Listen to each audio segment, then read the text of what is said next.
It was a careless remark, tossed out in playful sarcasm, never meant to land with force. I didn't say it to hurt anyone. It was the kind of teasing jab you make when you're feeling bold, a little mischievous, not thinking too hard. But with just one sentence, 7 words, I tore my world apart. My marriage, my partner, the very idea of home. All of it started unraveling on a sharp, clean Friday evening. My closest friend, Emily, had just gone through a rough breakup. Heartbroken and stir-crazy in her apartment, she called for a spontaneous girls' night. Dinner at a quaint little bistro. A few drinks at a buzzing bar. Maybe even some dancing if the mood called for it. It was the kind of night designed to lift the spirit, like slipping into joy wrapped in high heels and bright lipstick. I hadn't had a night like that in ages, maybe over a year. Nathan, my husband, was stretched out on the couch when I came out of our bedroom, dressed and ready. I'd made an effort. Fitted black jeans. A bold red lip. Heels I hadn't worn in forever.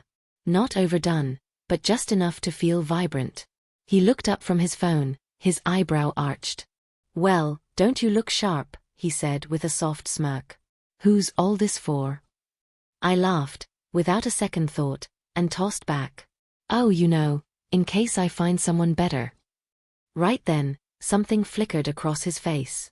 A shadow. Pain, maybe. His smile faded, eyes dulling. He gave a short nod. "Got it," he said, and looked back at his phone. That should have been my cue. I should have said something. "I'm just playing. You know that." But I didn't. Emily had just messaged to say she was parked outside.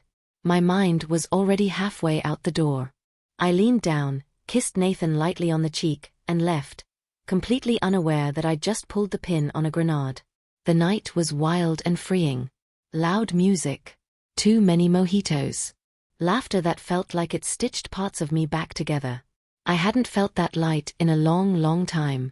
I barely checked in. Just sent Nathan a quick text, "I'll be back by midnight." He never responded.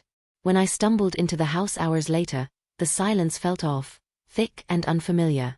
I assumed he was asleep. Slipped off my shoes. Made my way to the bedroom. But it was empty. Utterly untouched. His nightstand cleared. Half the closet vacant. I felt my stomach twist. Then I saw the envelope on the pillow. Inside was a note in Nathan's handwriting. Sharp, deliberate, final.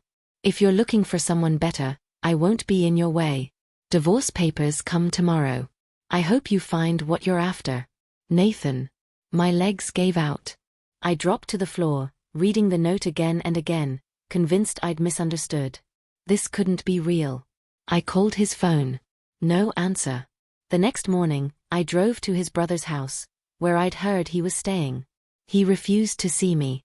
Wouldn't open the door. Wouldn't even speak. Days later, I was contacted by his attorney. There were no arguments. No opportunities to explain. Just a clean, cold shutdown. All triggered by a stupid joke.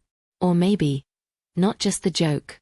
The more I played it over in my mind, the more I started to see the cracks. It wasn't just 7 careless words. It was everything leading up to them. I had been drifting for months. Burnt out from work. Mentally elsewhere. Detached. My humor had gotten sharper, more biting. A cover for exhaustion and loneliness I never put into words. Maybe he noticed. Maybe he'd been feeling it too. Maybe he was already halfway gone, and my remark was simply the final nudge.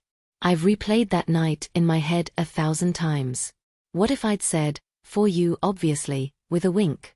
What if I'd stayed home? What if I had paused when I saw the shift in his eyes and backpedaled?